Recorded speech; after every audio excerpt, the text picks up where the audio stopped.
महाराज जी, अपने मन को किसी भी कठिन स्थिति में शांत कैसे रखा जा सकता है? कृपया मार्गदर्शन। विवेक। जो बुद्धि पर भी शासन कर सकता है उसका नाम विवेक है।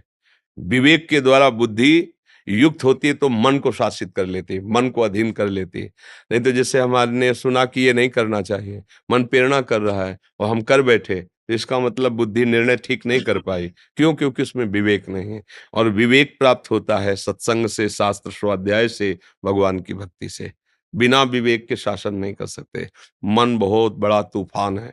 वो जब अपने रंग में आता है तो किसी को नहीं बख्शता है। वो करवा ही बैठता है जो उसे करवाना होता है।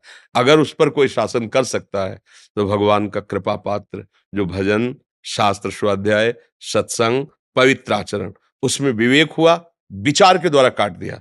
ऐसा ऐसा ऐसा अंदर ही विचार आया और बाहरी किसी सहयोग की जरूरत नहीं, और शांत हो गया। अगर विवेक नहीं है तो फिर सीधा आक्रमण मन का होता है, और मन जो जलन पैदा करता है उसको सह पाना बहुत कठिन होता है। बाहर का आप डंडा बर्दाश्त कर सकते हैं, मन का डंडा नहीं। वो जब मारता है तो बड़े बड़े बलवानों को व्याकुल कर देता है। और मन को जो दबा सके उसका नाम विवेक है, बुद्धि नहीं। विवेकवती बुद्धि मन को शासन में ले लेती है। अभी अपने लोगों की दुर्दशा है, विषय ने इंद्री को वश में कर रखा है, इंद्री ने मन को वश में कर रखा है, मन ने बुद्धि को वश में कर रखा है। जो चाहता वो सब करवा रहा है, और इसका उल्टा होना चाहिए। बुद्धि मन को वश में रखे, मन इंद्रियों को वश में रखे, इंद्रियां विषयों से विरक्त हों।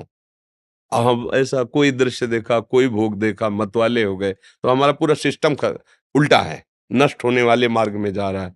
अब अध्यात्म का अगर ज्ञान हो, अध्यात्म से, तो इसको उल्टा करना है।